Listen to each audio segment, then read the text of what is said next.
안녕하세요. 별이 속삭입니다. 오늘은 루시모드 몽고메리의 과수원의 킬메니 마지막 이야기를 함께 하려고 합니다. 친구의 부탁으로 시골 린지 마을에 임시 교사로 부임하게 된 에릭은 천재적인 바이올린 연주 실력을 가졌지만 말은 할 수 없는 아름답고 신비한 소녀 킬메니에게 사랑에 빠지게 됩니다.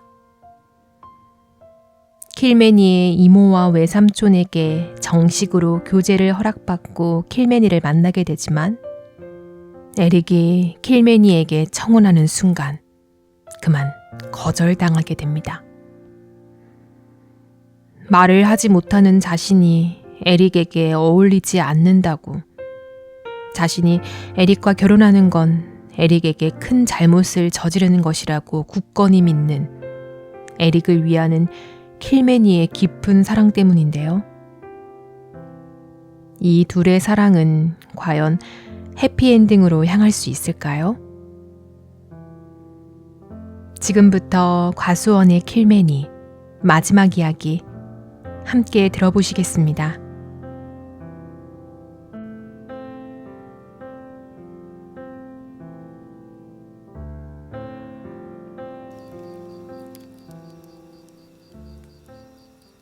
(15장) 오래되고 슬프고 아득한 이야기. 다음 날 에릭은 다시 킬메니를 찾아가 간절히 설득했지만 이번에도 헛수고였다. 그가 아무리 말을 하고 논리를 펼쳐도 그녀의 슬픈 결심을 꺾을 수는 없었다. 그제야 에릭은 그녀의 의지가 얼마나 단단한지 깨달았다. 절망에 빠진 그는 결국 자넷 고든을 찾아가 도움을 구했다. 자넷은 그의 이야기를 들으며 얼굴에 걱정과 실망이 서려 있었다. 에릭의 말이 끝나자 그녀는 고개를 천천히 저었다. 안 됐네요, 선생님. 정말 안 됐어요. 전 전혀 다른 결말을 기대했어요. 아니, 기대만 한 게 아니에요. 매일 기도했답니다. 토마스와 저는 이제 나이가 많아요. 그래서 늘 마음속에 짐이 있었어요. 우리가 세상을 떠난 뒤 킬메니는 어떻게 될까 하고요. 그런데 당신이 오고 나서부터 전 그 아이에게 당신 같은 보호자가 생기길 바랬죠. 하지만 킬메니가 결혼하지 않겠다고 했다면 아마 그 결심은 절대 바뀌지 않을 거예요. 하지만 그녀는 저를 사랑해요.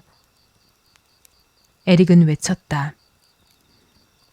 이모님이나 외삼촌께서 말씀 좀 해주세요. 설득하면 혹시 마음이 바뀔 수도 있잖아요. 아니에요, 선생님. 우리가 말은 하겠지만 소용없을 거예요.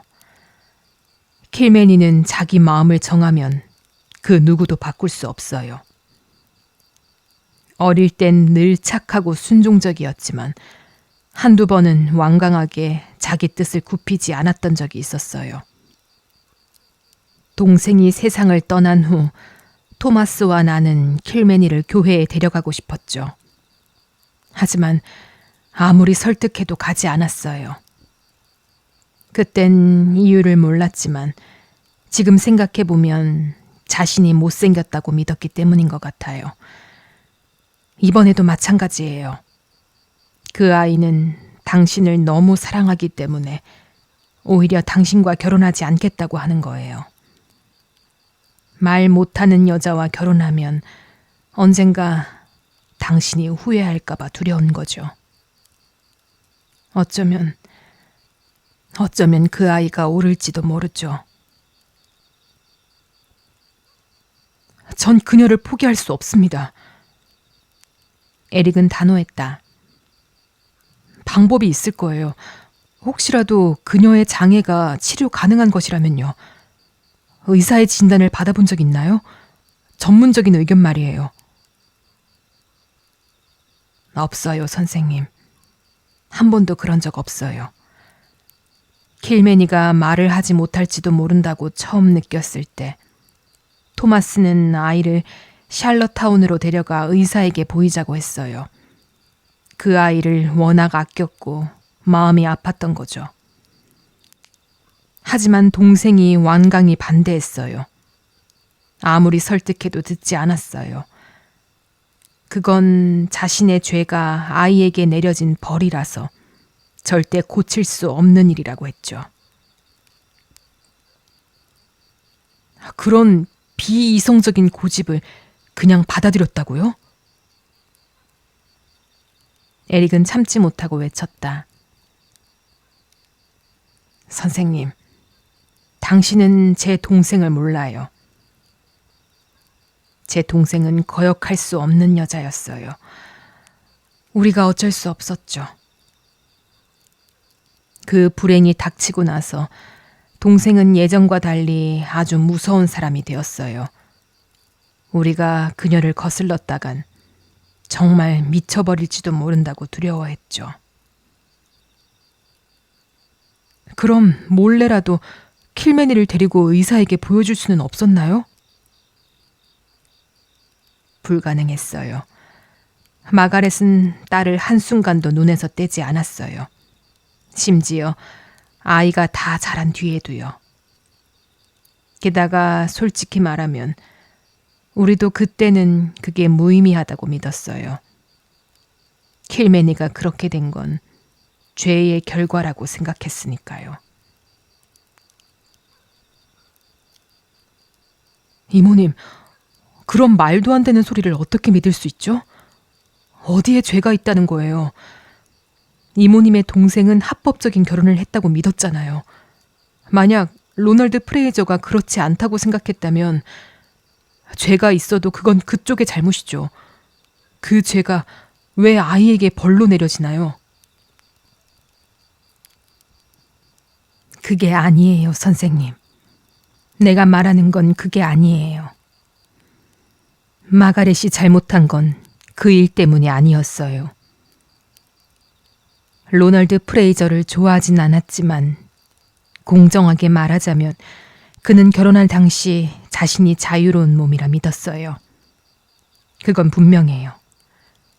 내가 말하는 건 그보다 더 무서운 일이에요. 그걸 떠올릴 때마다 등골이 서늘해져요. 성경에 이런 말이 있죠.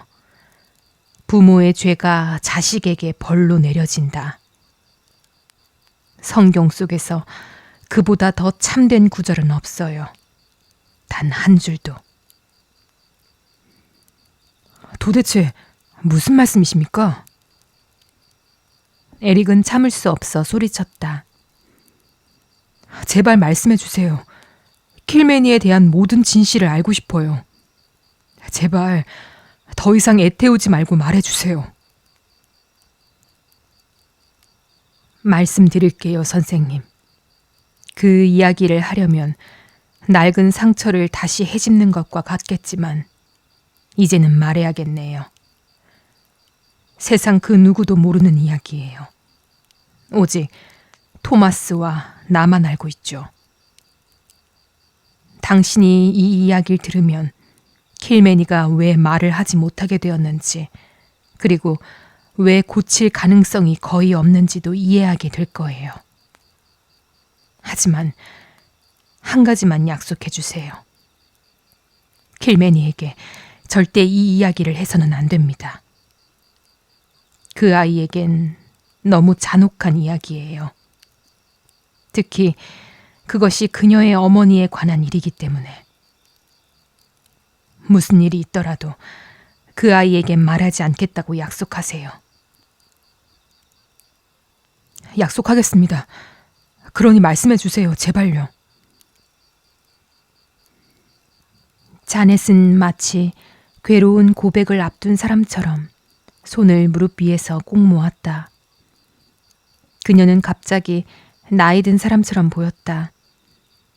얼굴의 주름이 더 깊어지고 그 표정엔 오랜 세월 묻어온 고통의 그림자가 드리워졌다.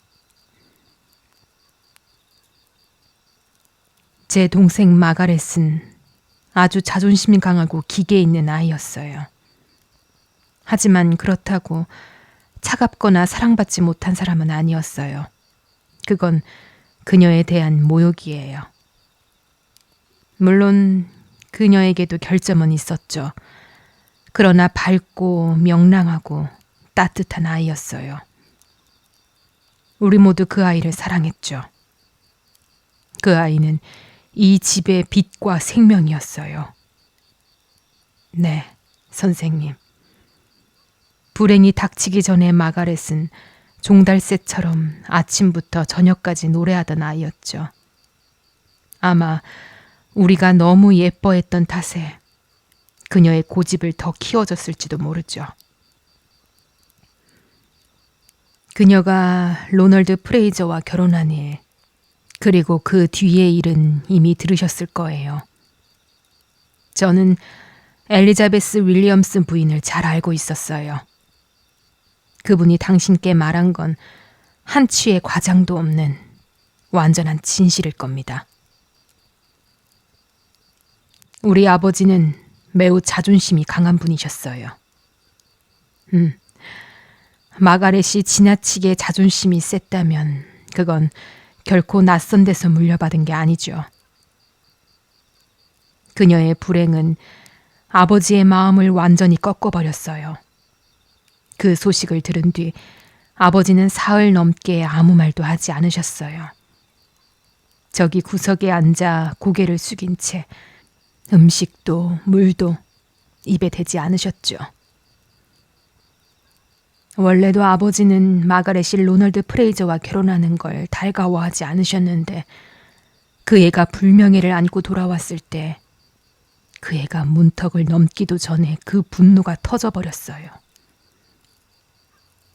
지금도 그 장면이 눈에 선해요. 마가렛은 문가에 서 있었죠. 창백하게 떨면서 토마스의 팔에 매달려 있었어요. 그녀의 커다란 눈은 슬픔과 수치에서 분노와 반항으로 변해가고 있었어요. 마침 저녁 노을 한 줄기가 창문을 뚫고 들어와 그녀의 가슴에 붉은 핏자국처럼 떨어졌죠. 아버지는 그녀에게 참혹한 말을 퍼부으셨어요. 내 아버지지만 그건 정말 너무 심했어요. 이미 마음이 부서진 딸에게, 그리고 실상은 결혼 과정에 약간의 고집 말고는 아무 죄도 없는 딸에게. 하지만 아버지는 곧 후회하셨어요. 그 말이 입에서 떨어지자마자 이미 후회하고 계셨죠. 하지만 이미 상처는 남았어요.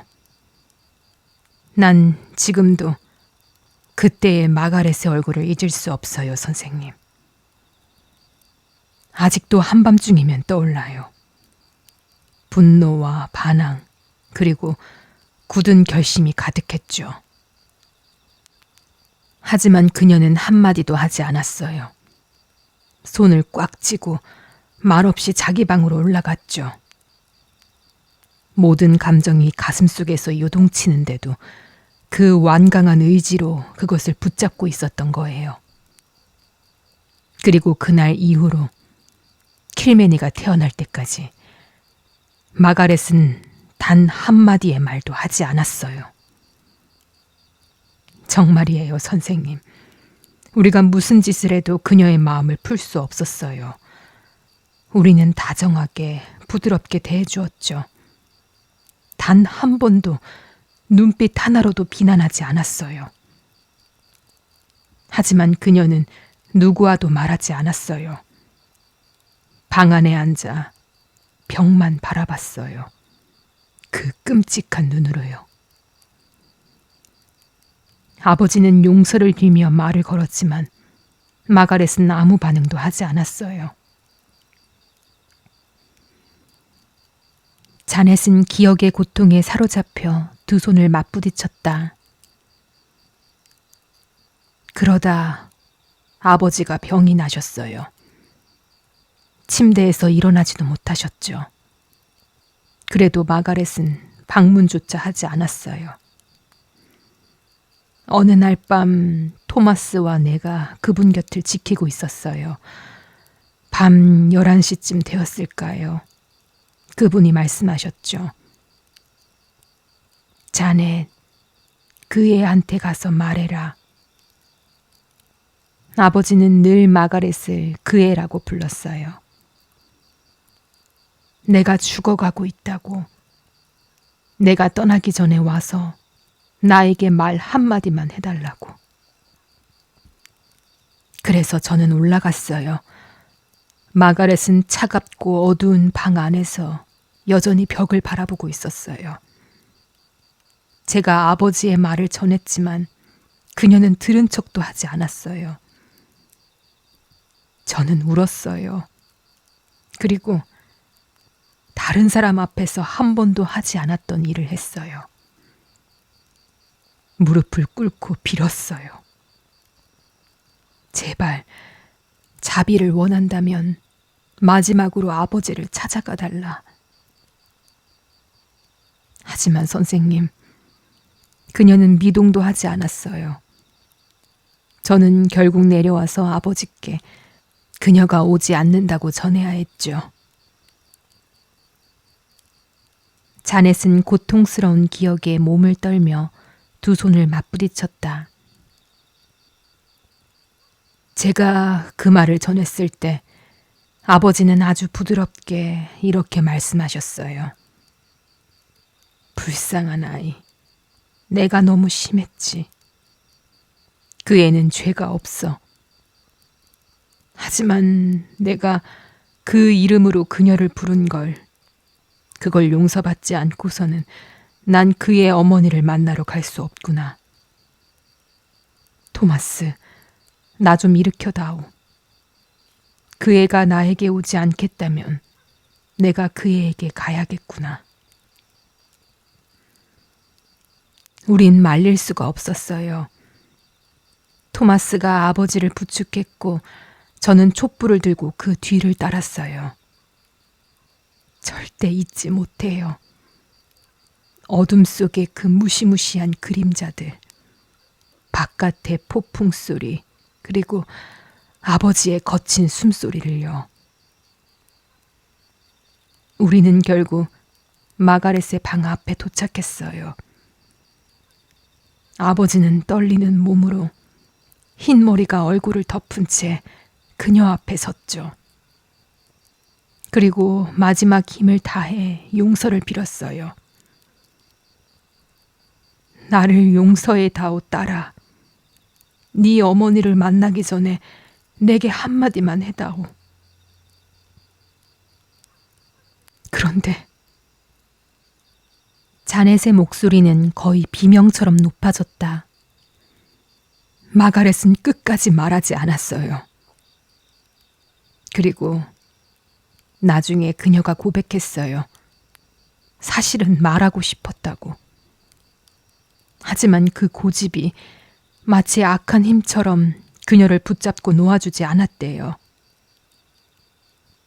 아버지는 마치 돌로 새긴 우상에게 말하는 것처럼 허공에 대고 애원하셨죠. 너무도 참혹했어요. 그녀는 아버지가 죽는 걸 보면서도 단 한마디도 하지 않았어요. 그게 바로 그녀의 죄예요, 선생님. 그리고 그 죄로 인한 저주가 태어나지도 않은 아이에게 떨어졌던 거예요. 아버지는 마가렛이 끝내 말을 하지 않자 눈을 감으셨어요. 거의 쓰러질 뻔했죠. 마지막으로 남긴 말은 이 한마디였어요. 넌 참 냉정한 여자구나. 그리고 그게 유언이었어요. 우리가 그분을 방으로 모셔갔을 땐 이미 숨이 끊어져 있었죠. 한 달 뒤 킬매니가 태어났어요. 그리고 마가렛이 아기를 품에 안는 순간 그녀의 영혼을 얽매던 그 악한 힘이 사라졌어요. 그녀는 울었어요. 말을 했고 다시 예전의 그녀로 돌아왔죠. 얼마나 울었는지 몰라요. 우리에게 용서를 구했고 우리는 기꺼이 용서했어요. 하지만 그녀가 가장 크게 죄를 지은 대상, 아버지는 이미 세상에 없었죠. 무덤은 용서를 말해주지 못했어요. 불쌍한 내 동생은 그 뒤로 양심의 평화를 한 번도 누리지 못했어요.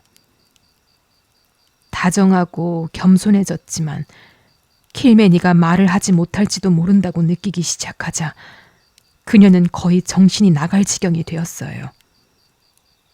사실 그때 이후로 완전히 제정신은 아니었던 것 같아요. 자, 이게 그 전부예요, 선생님. 이제 다 말하고 나니 감사한 마음이 드네요. 킬매니가 말을 못하는 이유는 그녀의 어머니가 말을 하지 않았기 때문이에요. 에릭은 얼이 빠진 얼굴로 그 끔찍한 이야기를 들었다. 그 어둡고 무자비한 비극. 죄 없는 자에게 죄인의 형벌이 이어진다는 그 신의 법칙의 잔혹함이 그를 전율하게 했다. 아무리 이성으로 거부하려 해도 그의 마음속에는 킬매니의 침묵이 인간의 의술로는 치유될 수 없다는 절망적인 확신이 스며들었다. 끔찍한 이야기군요. 에릭은 낮게 중얼거리며 자리에서 일어나 낡은 부엌 안을 안절부절 못하며 걸었다. 만약 그 어머니의 고의적인 침묵이 킬매니가 말을 하지 못하는 병을 낳은 거라면 정말 말씀하신 대로 우리가 할 수 있는 건 아무것도 없을지도 모르겠어요. 하지만 혹시 착각일 수도 있지 않을까요? 단순한 우연일 수도 있잖아요. 그래도 시도는 해봐야 합니다. 제가 퀸즐리에 아는 친구가 있어요. 이름은 데이비드 베이커. 목과 음성 분야에 아주 유능한 전문의예요. 그를 데려와 킬매니를 보게 하겠어요. 원하시는 대로 하세요. 자넷의 목소리는 체념에 젖어 있었다. 마치 불가능한 일을 허락할 때의 그런 어조였다. 하지만 베이커 박사에게 킬매니가 말을 못하는 이유를, 당신이 그렇게 믿는 이유를 설명해야 할 겁니다. 자넷의 얼굴이 경련처럼 일그러졌다.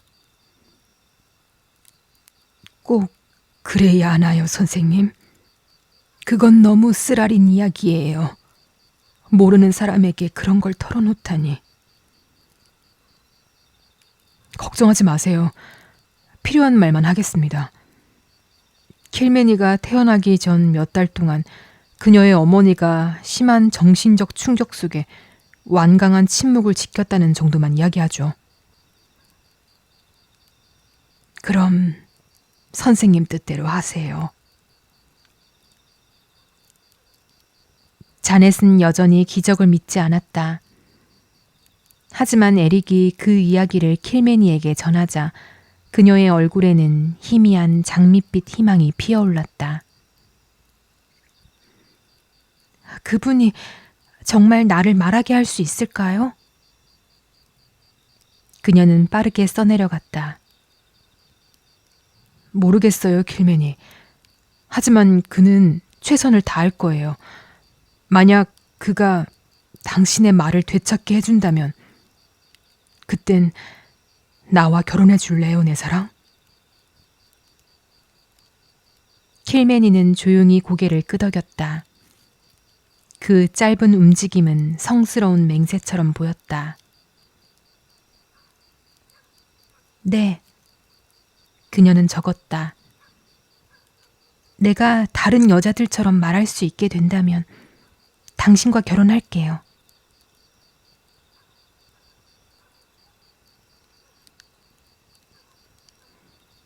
(16장) 데이비드 베이커의 소견. 다음 주 데이비드 베이커가 린지에 왔다.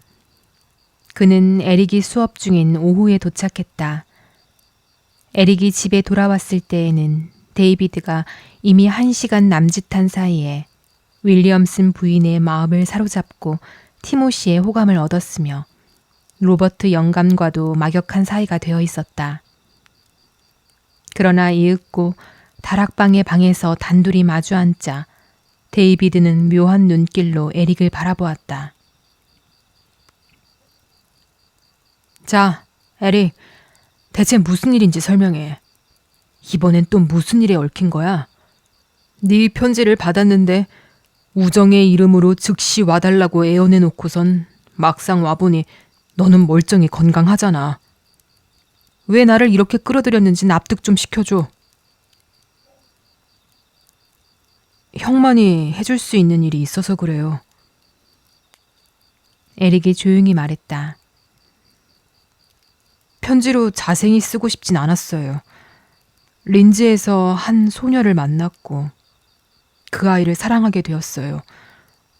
청혼을 했지만 그 아이도 나를 사랑하면서 자신이 말을 못한다는 이유로 거절했어요. 형이 그녀를 진찰해서 왜 말을 하지 못하는지 원인을 알아내고 치료가 가능한지 봐줬으면 해요. 청각은 완벽하고 다른 모든 능력도 지극히 정상이에요. 형이 사정을 이해할 수 있도록 그녀의 지나온 일도 말해줄게요. 에릭은 곧장 이야기를 들려주었다. 데이비드 베이커는 진지하게 귀를 기울이며 친구의 얼굴에서 눈을 떼지 않았다. 그는 에릭이 출신이 불분명한 말하지 못하는 소녀와 사랑에 빠졌다는 사실에 놀라고 난감했지만 내색하지 않았다. 기이한 사례는 오히려 그의 직업적인 호기심을 부추겼다. 이야기를 다 듣고 나서 그는 주머니에 두 손을 찔러 넣고 방안을 몇 차례 왕복하며 침묵했다. 마침내 에릭 앞에 멈춰섰다. 그러니까 결국 내가 늘 우려하던 일이 벌어진 셈이군. 구애하러 갈 때 네 상식을 집에 두고 가버렸다는 그 일 말이야. 설령 그렇다 해도 에릭이 침착하게 말했다. 난 상식보다 더 좋고 더 고귀한 것을 가지고 갔죠. 데이비드는 어깨를 으쓱했다. 그건 날 설득하기가 꽤 힘든데, 에릭? 아니, 전혀 어렵지 않아요. 형을 금방 설득할 하나의 논거가 있거든요. 바로 킬맨이 고든 그 자신이죠. 하지만 내 현명함이니 경솔함이니 하는 건 지금은 접어둘래요. 내가 알고 싶은 건 이것뿐이에요. 내가 말한 대로라면 이 사례를 어떻게 봐요? 데이비드는 잠시 생각에 잠긴 얼굴로 찌푸렸다. 어떻게 판단해야 할지 선뜻 말하긴 어렵군. 매우 특이하고 이례적이긴 하지만 전례가 전혀 없는 건 아니야. 태아기 영향이 비슷한 결과를 낳은 사례가 기록상 존재하거든. 다만 치료된 경우가 있었는지는 당장 기억이 나질 않네. 좋아, 일단 그녀에게 해볼 수 있는 게 있는지 보지. 진찰해보기 전엔 더 이상의 의견은 말할 수 없어. 다음 날 아침 에릭은 데이비드를 데리고 고든 집으로 갔다. 오래된 과수원에 가까워지자 전나무 숲에 송진향 가득한 아치 사이로 한 줄기 음악이 흘러왔다. 말로 형용하기 어려울 만큼 애틋한 슬픔을 머금었으면서도 놀라울이 많지 맑고 고운 야생적이고도 호소력 짙은 선율이었다. 저건 뭐지? 데이비드가 깜짝 놀라며 외쳤다. 킬매니가 바이올린을 켜고 있어요. 에릭이 대답했다. 그녀는 그쪽에 큰 재능이 있고 즉흥으로 놀라운 곡들을 만들어내죠. 과수원에 다다르자 킬매니가 오래된 벤치에서 일어나 그들을 맞았다. 희망과 두려움이 뒤섞인 설렘에 눈이 더 빛나고 얼굴은 홍조로 물들어 있었다. 이런. 데이비드는 속으로 중얼거릴 뿐이었다. 그는 놀라움을 감추지 못했다. 에릭은 그런 그의 표정을 보고 빙긋이 웃었다. 전날 밤까지만 해도 친구가 자신을 거의 미취광이 취급하고 있음을 에릭은 모르지 않았다. 킬매니, 이쪽은 내 친구 베이커 박사예요. 에릭이 소개했다. 킬매니가 미소 지으며 손을 내밀었다. 과수원 끝 하얀 백합 곁. 아침 햇살 속에 서 있는 그녀의 아름다움은 보는 이의 숨을 앗을 만큼이었다. 여성들 앞에서라면 제법 입담도 있고 자신만만한 편이었던 데이비드였지만 이 순간만큼은 학교 소년처럼 말문이 막히고 어색해졌다. 그러나 킬매니는 사랑스럽고 태연했다. 부끄러움은 살짝 비치되 어색함은 그림자도 없었다. 에릭은 첫 만남을 떠올리며 문득 깨달았다. 그동안 킬매니가 얼마나 많이, 얼마나 아름답게 성장해 왔는지를. 킬매니가 작은 손짓으로 길을 권하자 셋은 과수원을 지나 들꽃나무 길로 향했다. 에릭, 그녀는 정말 말로 다 할 수가 없구나. 데이비드가 낮게 말했다. 어젯밤만 해도 솔직히 말해 네가 제정신인지 의심했지. 그런데 지금은 치솟는 질투로 타버릴 지경이야. 내 평생 그런 사랑스러운 존재는 본 적이 없어. 에릭은 데이비드를 고든 사람들에게 소개한 뒤 급히 학교를 향했다. 고든 집의 좁은 길을 내려가는 길목에서 그는 닐을 마주쳤고 그 이탈리아 소년의 눈에서 번뜩이는 증오의 시선에 잠시 놀랐다. 그러나 곧 연민이 뒤따랐다. 닐의 얼굴은 수척해지고 초췌했다. 두 눈은 퀭하게 들어가 불안하게 번쩍였고 에릭이 처음 시냇가 움푹한 곳에서 그를 만났던 때보다 훨씬 늙어 보였다. 갑작스런 동정심이 일자 에릭은 걸음을 멈추고 손을 내밀었다. 닐, 우리 이제 친구가 되면 안 될까? 내가 너에게 상처를 준 일로 괴롭게 했다면 미안해. 친구? 절대 안 돼요. 닐이 격렬하게 외쳤다. 당신은 킬매니를 내게서 빼앗았어요. 난 당신을 평생 증오할 겁니다. 그리고 언젠가는 반드시 복수할 거예요. 닐은 분노에 차서 언덕길을 성큼성큼 올라갔다. 에릭은 어깨를 으쓱하고 그 만남을 머릿속에서 털어냈다. 그날 하루는 끝없이 길게 느껴졌다. 저녁 무렵 집으로 돌아왔을 때에도 데이비드 형은 아직 돌아오지 않았다. 밤이 되어 방으로 들어가 보니 형이 창가에 서서 밖을 내다보고 있었다. 형, 에릭이 참지 못하고 말했다. 이제 말 좀 해줘요. 넌 이렇게 기다릴 수가 없어요. 오늘 하루가 천년 같았어요. 킬매니의 상태를 알아냈어요? 킬매니는 아무 이상이 없어. 데이비드 형이 천천히 말하며 창가의 의자에 몸을 던졌다. 무슨 뜻이에요? 말 그대로야. 목소리를 내는 기관은 전부 완벽해. 신체적으로는 그녀가 말을 못할 이유가 전혀 없어. 그럼 왜 말을 못하는 거죠? 형은 어떻게 생각하나요? 내 생각엔 데이비드 형이 깊은 한숨을 쉬었다.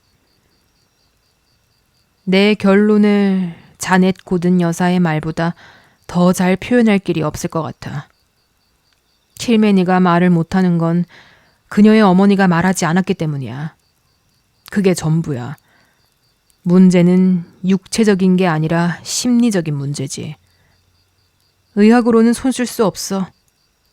나보다 더 뛰어난 의사들도 많지만 그들에게 보여줘도 같은 말을 할걸. 한치도 다르지 않게. 그럼 희망이 없단 말이에요? 에릭의 목소리는 절망으로 가라앉았다. 형도 그녀를 도울 수 없어요? 데이비드는 의자 등받이에 걸려있던 사자 문양의 뜨개 수건을 들어 무릎 위에 펼쳤다. 난 아무것도 할 수 없어. 그는 그 수건을 노려보며 말했다. 솔직히 말해, 이 세상 어떤 의사도 킬매니를 고칠 수 없을 거라 생각해. 하지만 꼭 희망이 전혀 없다고 단정할 순 없어. 형, 지금 나한테 수수께끼를 풀 시간은 없어요. 제발 똑바로 말해줘요. 데이비드는 잠시 생각하다가 수건의 사자 눈 부분에 손가락을 집어넣으며 천천히 말했다. 솔직히 나도 명확히 설명할 수는 없어. 나 나름의 막연한 추측일 뿐이고 증거도 없어. 하지만 에릭, 내 생각엔 킬매니는 언젠가 말을 할 수도 있을 거야. 단, 그녀가 그걸 간절히 원한다면. 간절히 원한다고요? 형, 그녀는 지금도 세상 그 누구보다 간절히 말하고 싶어 해요. 나를 사랑하면서도 말을 못한다는 이유로 결혼을 거절했어요. 그런 상황에서 원하지 않는다고요? 아니, 내가 말하는 건 그런 의미가 아니야. 단순한 바람이나 소망이 아니지. 나는 어떤 폭발적이고도 전신을 휘감는 욕망, 정신과 육체와 영혼이 한꺼번에 들끓는 압도적인 순간을 말하는 거야. 그 순간이 찾아온다면 그녀를 묶고 있는 보이지 않는 사슬이 끊어질지도 몰라. 그런 일이 일어나면 킬매니는 말을 할 거야. 단 한마디라도 내뱉을 수 있다면 그때부터는 완전히 정상으로 돌아올 거라고 믿어. 형 말은 도무지 이해가 안 돼요. 에릭이 초조하게 몸을 움직였다. 그럴듯하게 들리지만 결국 희망이 없다는 말이잖아요. 그런 특별한 순간이 일어날 리가 없어요. 그리고 킬매니는 날 결코 받아들이지 않겠죠. 너무 쉽게 포기하지 마, 에릭. 데이비드 형이 부드럽게 말했다. 사람의 마음은 변하기도 해. 실제로 그런 사례도 있어. 킬매니는 그런 여자가 아니에요. 에릭이 고통스럽게 고개를 저었다. 그녀는 어머니의 강한 의지를 그대로 물려받았어요. 고집이지만 자존심도 아니고 이기심도 아닌 순수한 의지예요. 형, 그래도 도와주려 애써줘서 고마워요. 하지만 형이 정말 그녀를 도울 수 있었다면 나에겐 세상의 모든 행복이 다 있었을 텐데. 에릭은 신음처럼 짧은 탄식을 내뱉으며 의자에 주저앉았다. 두 손으로 얼굴을 감싸쥐었다. 그 순간 그는 마치 죽음에 맞닥뜨린 사람처럼 깊은 절망 속에 잠겼다. 그는 실망을 각오했다고 생각했지만 막상 그 희망이 완전히 사라져버리자 그 희망이 자신에게 얼마나 큰 의미였는지를 비로소 깨달았다. 데이비드 형은 한숨을 쉬며 사자 무늬가 놓인 뜨개 수건을 조심스레 제자리에 돌려놓았다. 에릭, 솔직히 말해서 어젯밤엔 이런 생각이 들더라. 만약 내가 그녀를 도와줄 수 없다는 결론이 나면 그게 오히려 너한테는 가장 좋은 일일지도 모른다는 생각 말이야. 그런데 막상 그녀를 보고 나니까 내 오른팔을 내줘야 한다 해도 그녀를 도울 수만 있다면 기꺼이 그럴 거야. 그녀야말로 너에게 어울리는 아내야, 에릭. 만약 그녀가 말을 할 수만 있다면 말이지. 아니, 이렇게 말해야겠군. 네가 어머니를 기억한다면 그녀는 말하든 못하든 상관없이 너에게 어울리는 여자야. 데이비드 형은 주먹으로 창틀을 내리쳤다. 창문 틀이 덜컹 울릴 만큼 단단한 한 방이었다. 단지 그걸 그녀 스스로 믿게 할 수만 있다면 말이지. 에릭은 무력하게 고개를 떨구었다. 그건 불가능해요, 형. 이제 킬맨이는 완전히 나를 떠났어요. 혹시 형이 내게 말해준 걸 그녀에게도 말했어요? 아니, 난 단지 그녀를 도울 수 없다고만 말했어. 내 이론 이야기는 꺼내지 않았지. 그런 건 오히려 상처만 줄 테니까. 그녀는 어떻게 받아들였어요? 아주 침착했어. 용감하고 고요했지. 참 고운 숙녀처럼 말이야. 하지만 그녀의 눈빛을 봤을 때 에릭, 마치 내가 무언가를 죽여버린 사람이 된 기분이었어. 마지막에 그녀는 슬픈 미소로 인사하고 위층으로 올라갔지. 그 뒤로는 다시 보지 못했어. 그녀의 외삼촌이 저녁까지 함께 하자고 해서 머물렀지만 말이야. 그 고든 사람들은 참 독특한 사람이더군. 하지만 나는 그들이 마음에 들었어. 강직하고 믿음직한 사람들이야. 한번 친구가 되면 끝까지 친구고 적이 되면 끝까지 적이지. 킬맨이를 도와줄 수 없다고 하자 안타까워하더군. 하지만 난 토마스 고든이 속으로는 나를 운명을 거스르려 든 놈이라고 생각하는 눈치라는 걸 느꼈지. 에릭은 억지로 미소를 지었다. 형, 난 킬맨이를 보러 가야겠어요. 이해해줘요. 책은 여기 있으니까 편히 보세요. 에릭이 고든의 집에 도착했을 때 집안에는 자넷 이모만 있었다. 그녀는 킬맨이가 방에 틀어박혀 그를 만나지 않겠다고 했다고 전했다. 그 애는 당신이 올 거라 생각하고 이걸 맡기고 올라갔어요, 선생님. 자넷은 그에게 조그만 쪽지를 내밀었다. 작은 글귀가 눈물 자국으로 얼룩져 있었다. 에릭, 더는 오지 말아요. 우리 서로를 위해 만나면 안 돼요. 제발 떠나서 나를 잊어줘요. 언젠간 당신도 이게 옳은 일이었다고 생각하게 될 거예요. 난 언제나 당신을 사랑하고 당신을 위해 기도할 거예요. 킬매니가. 그녀를 꼭 만나야겠어요. 에릭이 다급하게 말했다. 이모님, 제 편이 되어주세요. 그녀에게 꼭 전해주세요. 잠깐이라도 좋으니 나를 만나야 한다고.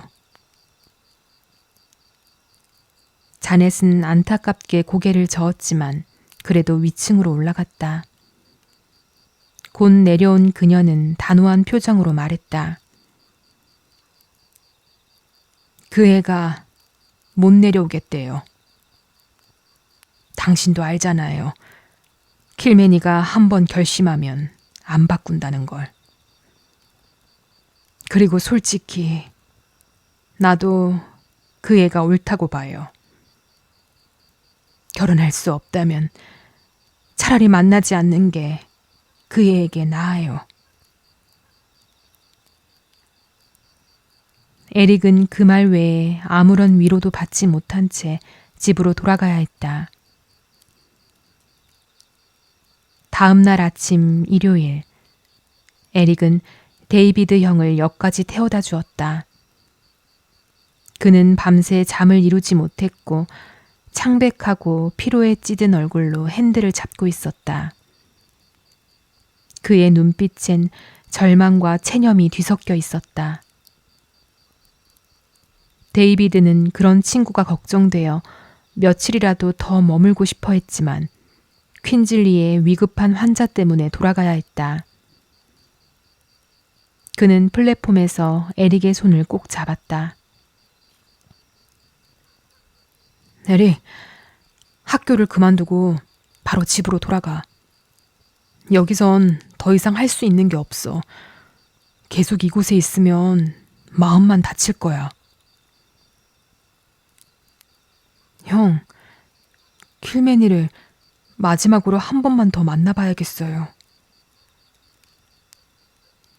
에릭의 대답은 그것뿐이었다. 그날 오후 에릭은 다시 고든 집을 찾았다. 하지만 결과는 같았다. 킬매니는 끝내 그를 만나지 않았고 토마스 고든이 침착하게 말했다. 마셜 선생, 난 자네를 참 좋아하오. 그리고 킬매니가 저렇게 생각하는 게 유감이지만 어쩌면 그의 말이 맞을지도 모르지. 난 선생을 자주 보고 싶겠고 그리워하겠지만 지금 상황에선 말이야. 솔직히 선생이 이 집에 오지 않는 게 나을 거야. 서로를 잇는 게 자네 둘 모두에게 좋을 것세. 이제 그만 가게 젊으니. 그리고 신의 가호가 함께하길. 제게 지금 그게 어떤 의미인지 아세요? 에릭은 쉰 목소리로 물었다. 알지. 선생을 위해서 일부러 힘든 말을 하는 거야. 킬매니는 결코 마음을 바꾸지 않을 걸세. 우린 이미 여자의 고집이 얼마나 굳은지 충분히 겪어봤지. 자네, 울지 마. 울어봤자 아무 소용없어. 눈물이 죄를 씻어내지도 그 죄의 결과를 지워주지도 못하니까. 죄란 끔찍한 거야, 젊은이. 한번 번지기 시작하면 죄 없는 사람들의 인생까지 파고들어 끝내 망가뜨리기도 하지.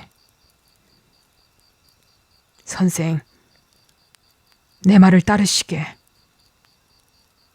린지 학교는 그만두고 자네 세상으로 다시 돌아가게.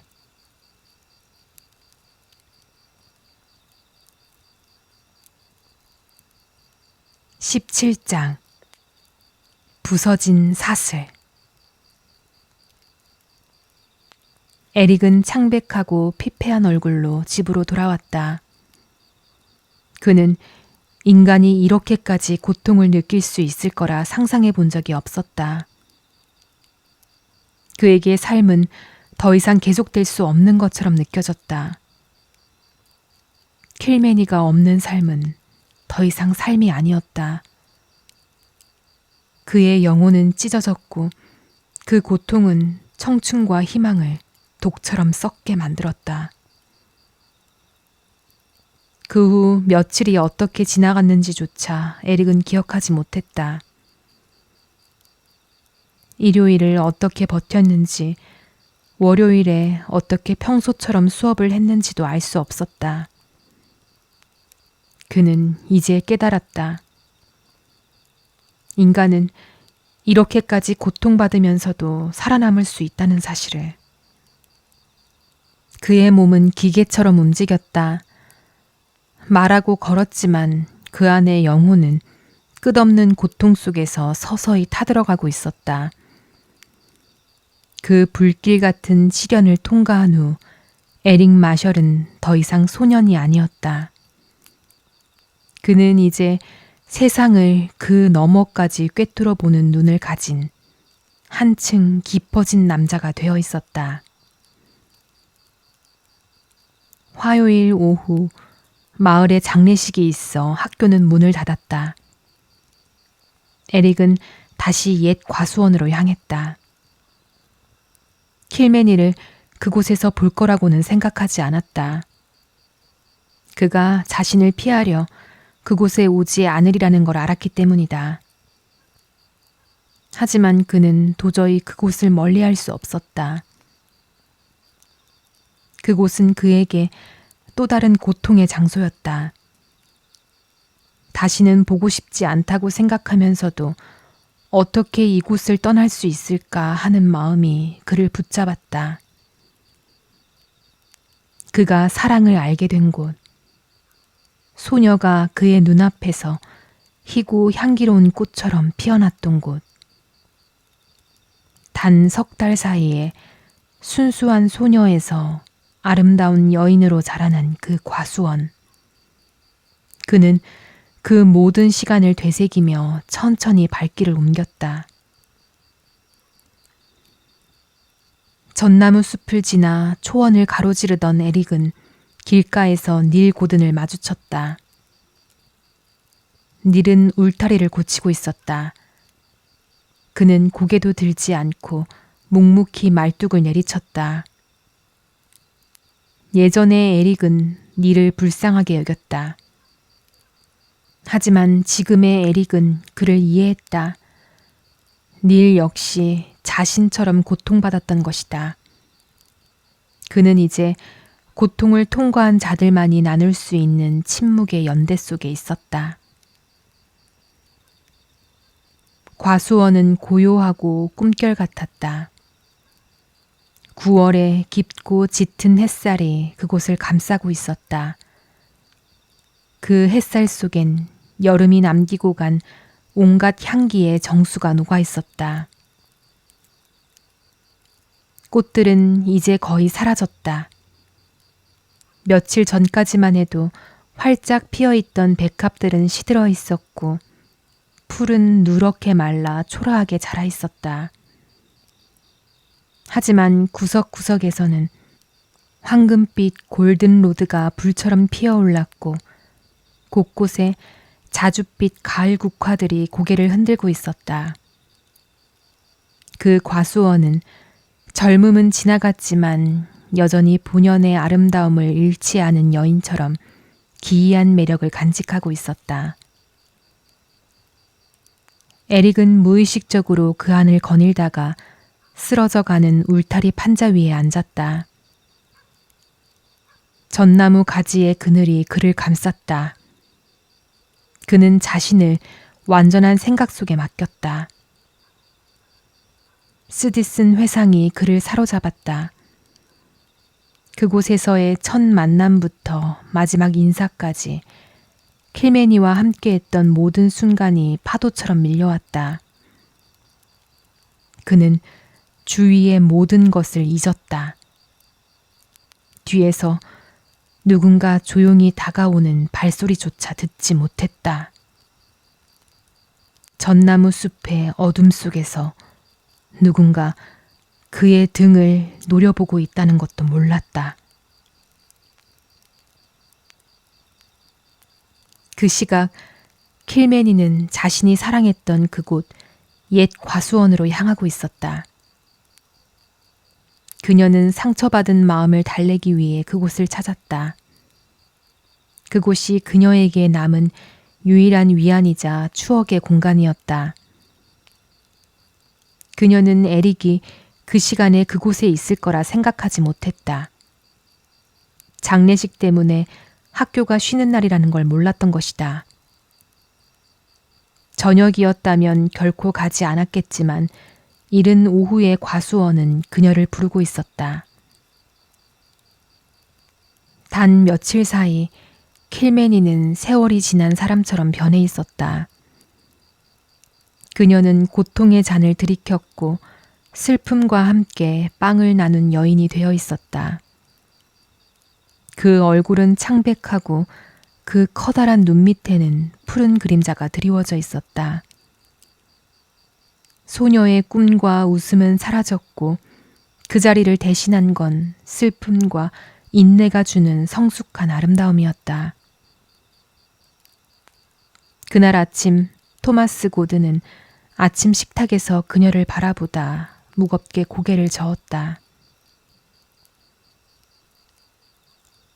저 애는 오래 못 버틸 거야. 하지만 그게 더 나을지도 모르지. 하지만 그 젊은 선생이 코너스 과수원에 그리고 이 집에 발을 들여놓지 않았더라면 좋았을 텐데. 마가렛, 네 죄가 낳은 그 대가를 네 아이가 치르고 있다니. 세상은 참 잔인하구나. 킬메니는 꿈꾸는 사람처럼 천천히 길을 걸었다. 울타리가 끊긴 곳, 과수원으로 이어지는 틈새에 이르렀을 때 그녀는 고개를 들어 앞을 바라보았다.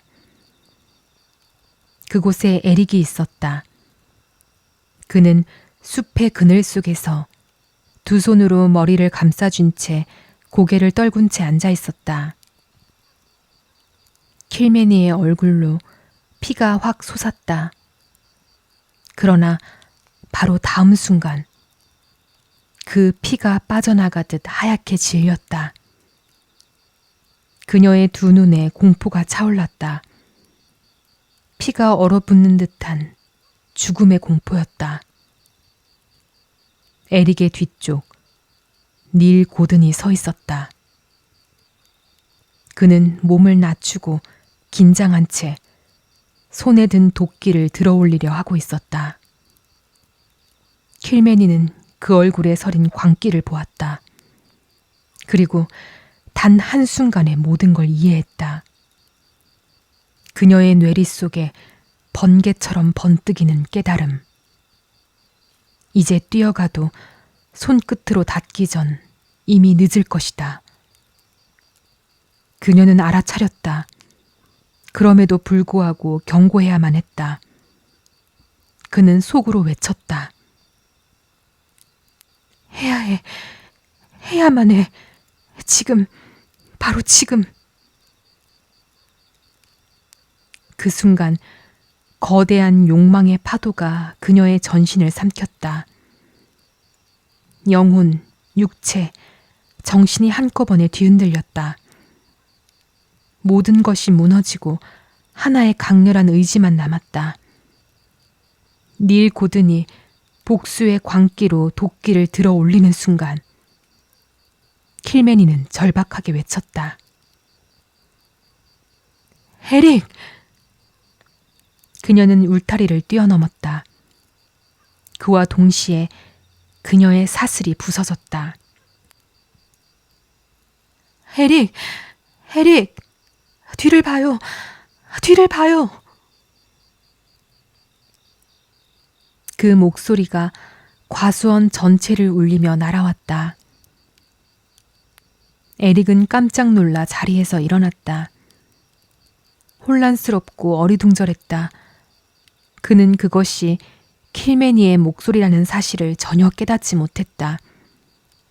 그저 본능적으로 그 외침에 순종했다. 그는 몸을 획 돌렸다. 그리고 닐 고든을 보았다. 닐은 에릭을 보고 있지 않았다. 그 시선은 그의 뒤 킬매니를 향해 있었다. 소년의 얼굴은 잿빛으로 질렸고 그 눈에는 공포와 불신이 뒤섞여 있었다. 마치 초자연적인 힘이 그를 붙잡아 사리를 멈추게 한 듯한 표정이었다. 그의 발치에는 도끼가 떨어져 있었다. 킬매니의 절규를 듣는 순간 닐이 놀라 그것을 떨어뜨린 것이었다. 모든 상황이 그 한 장면에 응축되어 있었다. 하지만 에릭이 말을 꺼내기도 전에 닐은 짐승 같은 울음소리를 내지르며 몸을 돌렸다. 그리고 사냥꾼에게 쫓기는 야생 짐승처럼 전나무 숲의 그늘 속으로 달아나 버렸다. 잠시 뒤 킬매니가 달려왔다. 그녀의 얼굴엔 눈물이 이슬처럼 맺혀 있었고 그 위로는 햇살 같은 미소가 번졌다. 그녀는 에릭의 품에 안기며 숨을 내쉬었다. 에릭, 나 말할 수 있어요. 나 이제 말할 수 있어요. 믿을 수가 없어요. 정말 놀라워요. 에릭, 나 당신을 사랑해요. 정말 사랑해요.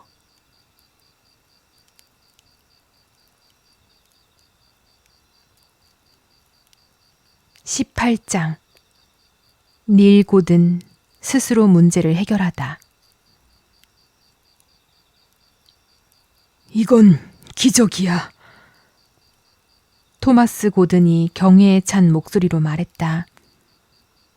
그는 에릭과 킬매니가 손을 꼭 잡고 마치 아이들처럼 들뜬 얼굴로 뛰어들어와 숨을 몰아쉬며 방금 겪은 일을 한꺼번에 이야기한 뒤 처음으로 입을 열었다. 아니요, 정말 놀라운 일이긴 하지만 기적은 아니에요. 에릭이 말했다. 데이비드 형이 가능하다고 했어요. 다만 전 희망을 걸지 않았을 뿐이죠. 형이 여기 있었다면 의학적으로 설명해 드릴 수도 있었을 거예요. 토마스 고든은 고개를 저었다. 아니, 그 사람이라도 세상 누구라도 설명 못할 걸세. 나한텐 이 정도면 기적이지. 우리는 그저 겸손하게 하나님께 감사해야 해. 죄 없는 아이에게서 저주를 거두어 주셨으니 말이야. 의사들이야 그럴듯한 이유를 붙이겠지만 그들이 진짜 진실에 닿을 수는 없을 걸세. 참으로 두려운 일이야. 인간의 힘을 넘어선 일이지. 자넨 지금도 꿈을 꾸는 기분이야. 킬매니가 정말 말할 수 있다고? 정말이에요, 외삼촌. 킬매니가 기쁨에 차서 에릭을 바라보며 말했다. 어떻게 된 건지 모르겠어요. 단지 반드시 말해야 한다는 느낌이 들었어요. 그래서 말했어요. 그리고 지금은 너무 쉬워요. 마치 평생 이렇게 할 수 있었던 것처럼 느껴져요. 그녀의 목소리는 자연스럽고 부드러웠다. 다만 음의 높낮이를 조절하는데 약간의 서툼이 있었지만 곧 완전히 익숙해질 게 분명했다. 그 목소리는 맑고 부드러우며 음악처럼 아름다웠다. 내가 처음으로 한 말이 당신 이름이었다는 게 정말 좋아요. 킬매니는 속삭이듯 말했다. 그럼 닐은 어쩔 셈이요? 토마스 고든이 깊은 생각에서 깨어나듯 물었다. 그 애가 돌아오면 우리가 어떻게 해야 하나? 아무리 봐도 이건 슬픈 일이지. 에릭은 놀라움과 기쁨에 휩싸여 닐의 존재를 완전히 잊고 있었다. 자신이 방금 죽을 뻔했다는 사실조차 아직 실감하지 못했다. 용서해야 해요, 고든 씨. 만약 누군가가 저에게서 킬매니를 빼앗으려 했다면 저라도 같은 감정을 느꼈을 거예요. 닐은 괴로움에 잠시 악한 충동에 휩쓸렸을 뿐이에요. 그리고 결국 그 일이 이런 기적을 불러왔잖아요. 그건 그렇지, 선생. 하지만 그 사실이 그 애가 실제로 사리를 품었다는 끔찍한 진실을 바꾸진 못해요.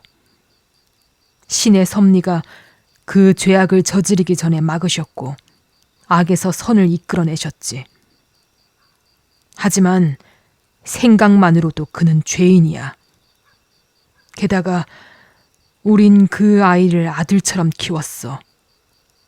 모든 결점에도 불구하고 사랑했지. 그걸 생각하면 너무나 괴롭다네. 그렇다고 아무 일 없었던 듯 할 수도 없고 이제 그 애를 다시 신뢰할 수도 없지.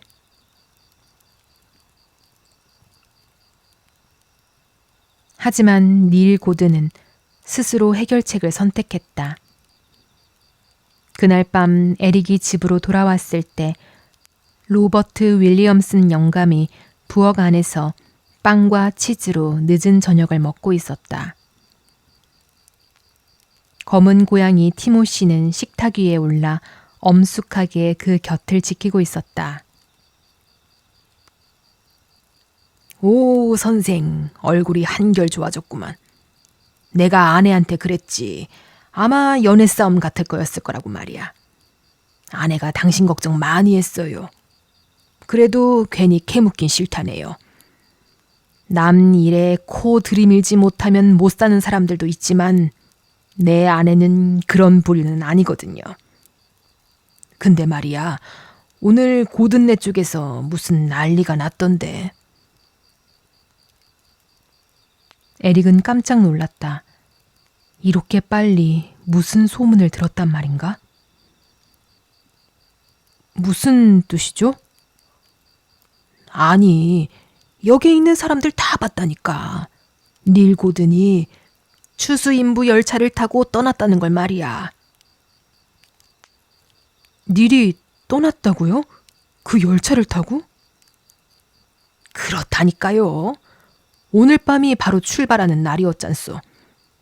그 배 타고 대륙 건너가는 일정이라 오늘 특별 편성 열차가 있었거든. 우리 역에서만도 10대 명은 탔다오. 다들 수다를 떨고 있었는데 링컨 프레임이 마차를 몰고 전속력으로 달려왔지.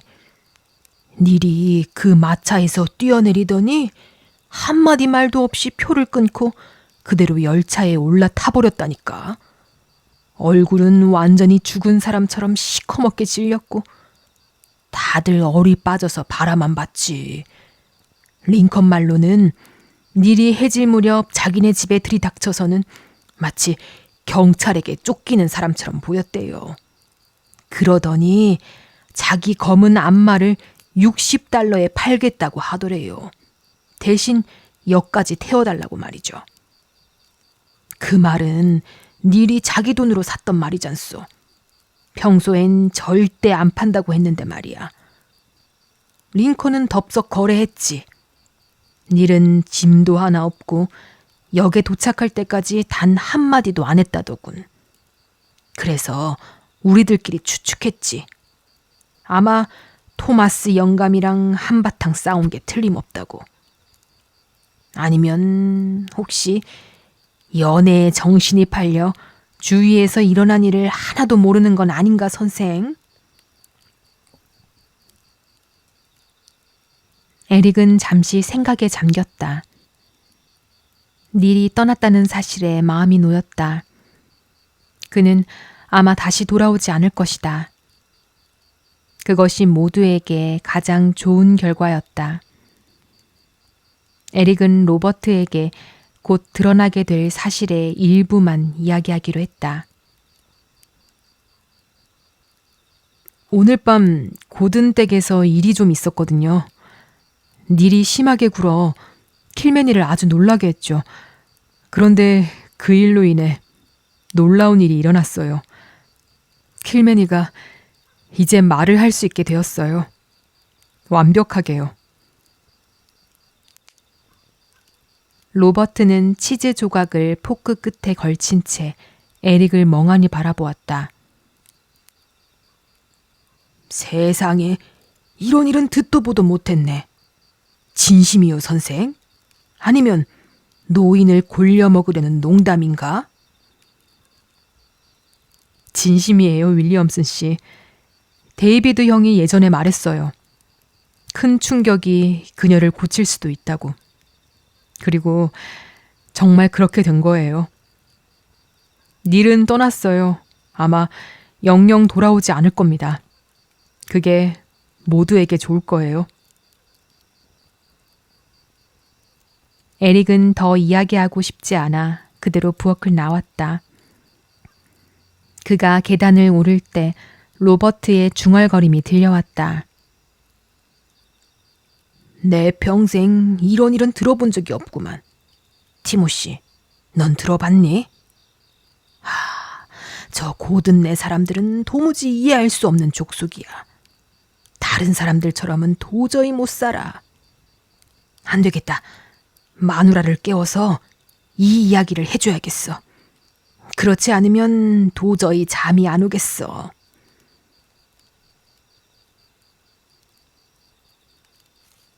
(19장) 패배에서 솟아오른 승리. 이제 모든 일이 마무리되자 에릭은 학교 일을 그만두고 집으로 돌아가고 싶었다. 물론 그는 1년간 가르치기로 계약서를 썼지만 적절한 대체 교사를 구하면 위원들이 허락할 것을 알고 있었다. 그래서 그는 10월 가을방학까지는 맡은 수업을 마치고 그 후에 떠나기로 결심했다. 킬매니는 그들의 결혼식을 다음 해 봄에 올리자고 약속했다. 에릭은 더 빠른 시기를 원했지만 킬매니는 부드럽지만 단호했다. 그리고 토마스와 자넷도 그녀의 뜻에 동의했다. 결혼하기 전에 제가 배워야 할 것들이 너무 많아요. 킬매니가 말했다. 그리고 사람들을 보는데 익숙해지고 싶어요. 아직은 낯선 사람을 보면 조금 겁이 나요. 겉으로는 아닌 척하지만요. 이제 외삼촌 이모와 함께 교회에도 나가고 선교회 모임에도 갈 거예요. 그리고 외삼촌이 겨울에는 저를 시내의 기숙학교에 보내겠다고 그러셨어요. 에릭이 괜찮다고 하면요. 에릭은 즉시 반대했다. 킬매니가 기숙학교에 다닌다는 생각만으로도 웃음이 났다. 결혼하고 나서 저랑 같이 배우면 되죠. 왜 굳이 그 전에 다 배워야 하죠? 그는 불평조로 외삼촌과 이모에게 말했다. 선생, 우리도 알지. 하지만 이번 겨울만은 우리 곁에 두고 싶어요. 토마스 고든이 차분히 설명했다. 그 애가 우리 곁을 떠나면 우린 너무 허전할 거예요. 킬매니는 한 번도 우리 곁을 떠난 적이 없어요. 그 애는 우리 삶의 빛이에요. 물론 당신이 결혼 후에도 언제든 킬매니를 집에 오게 해도 좋다고 말해줘서 고맙지만 이제 그녀는 결국 당신의 세계에 속하게 될 거예요. 그게 옳은 일이긴 해요. 그래도 이번 겨울만큼은 우리 곁에 그녀를 딸처럼 두게 해주세요. 에릭은 마음속으로 아쉬웠지만 받아들였다. 어차피 린지에서 퀸즐리까지는 멀지 않았고 배와 기차가 있으니까. 아버지께 이 일은 말씀드렸나요? 자넷이 걱정스레 물었다. 아니, 아직이었다. 하지만 그날 밤 에릭은 집으로 돌아와 그의 여름 이야기를 아버지에게 긴 편지로 썼다. 며칠 후 학교를 마치고 돌아온 에릭은 깜짝 놀랐다. 아버지 마셜 씨가 직접 윌리엄슨 부인의 깔끔한 응접실에 앉아 있었던 것이다. 저녁 식사 전까지는 아무 말이 없었다.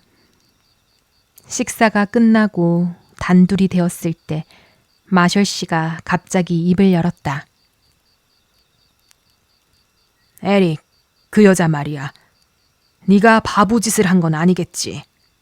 듣자 하니 그건 누가 봐도 말이 안 되는 일이야. 평생 말을 못하던 여자라니.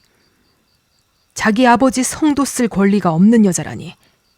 거기다 린지 같은 시골에서 자란 촌년이라니. 네 아내는 네 어머니의 자리를 대신해야 해. 그리고 네 어머니는 그야말로 세상에서 보기 드문 여인이셨지. 그 아이가 그 자리에 어울린다고 생각하니? 불가능해. 예쁜 얼굴과 풋풋한 분위기에 홀려서 제정신을 잃은 거야. 내가 네가 이 먼 곳까지 가르치러 간다길래 언젠가 이런 일이 생길 줄 알았다. 아버지, 킬매니를 직접 보세요. 에릭이 웃으며 말했다. 데이비드 베이커도 똑같은 말을 하더군. 네 편지를 받고 난 뒤 곧장 그 녀석을 찾아갔다. 그 녀석이 왜 그렇게 수수께끼처럼 다녀갔는지 아무리 해도 영문을 알 수 없더군. 그런데 그 자식도 딱 한마디만 하더군.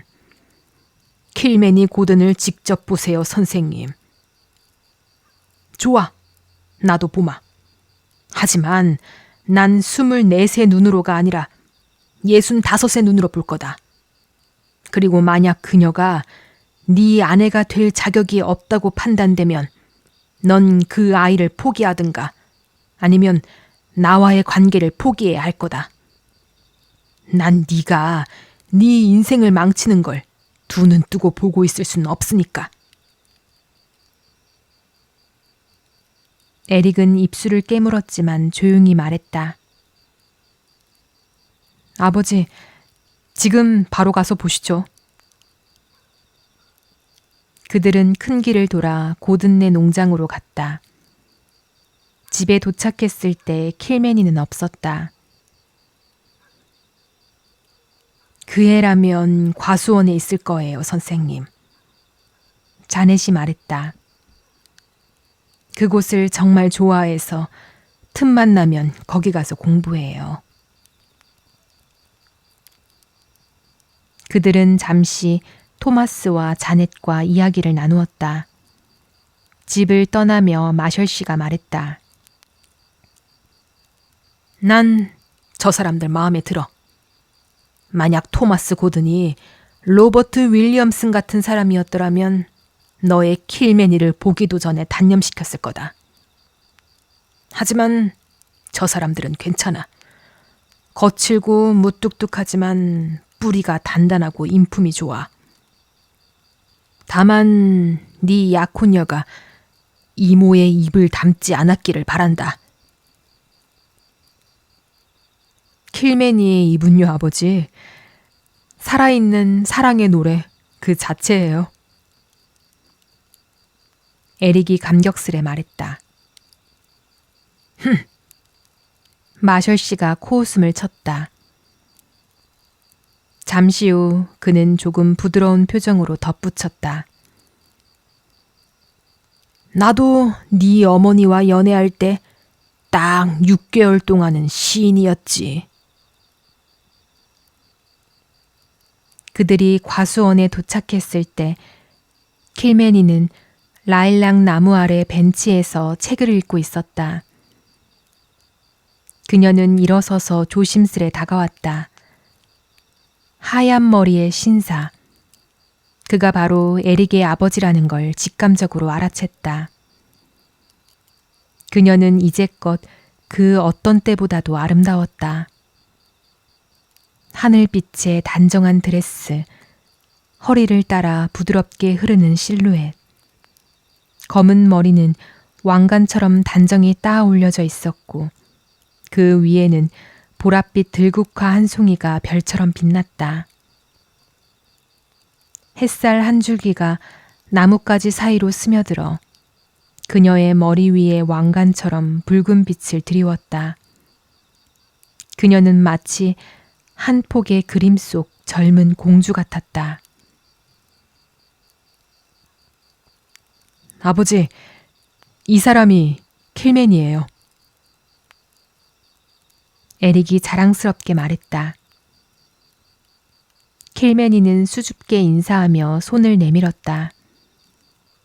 마셜 씨는 그 손을 잡고 오래 깊게 그녀의 얼굴을 바라보았다.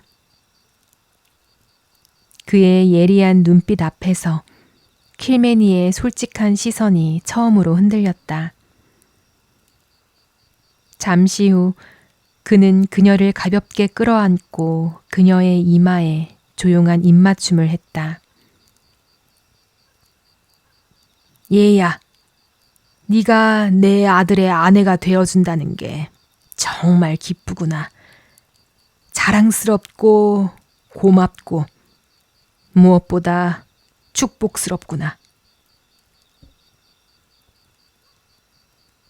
에릭은 고개를 돌렸다. 감정을 숨기려 했지만 그의 얼굴에는 이미 빛이 번지고 있었다. 그 빛은 자신의 미래 저편에서 점점 넓어지고 깊어지는 찬란한 영광의 빛이었다.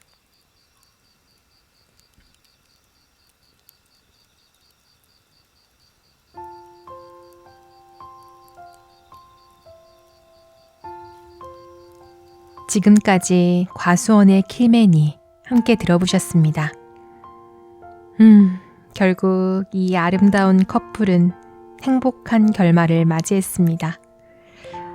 저는 이 이야기를 읽으면서 소위 말해서 그 떡밥이라고 해야 할까요? 그런 것들이 어떻게 회수될까 궁금했는데요. 처음에 등장했던 데이비드 베이커가 목과 음성에 있어서 유능한 전문이라는 사실이 나왔고, 그리고 이 뭔가 알 수 없는 닐이라는 이 인물의 역할은 또 무엇일까? 그냥 삼각관계에 있는 소년일 뿐일까? 어떤 그런 생각들을 쭉 하면서 읽어보았는데요.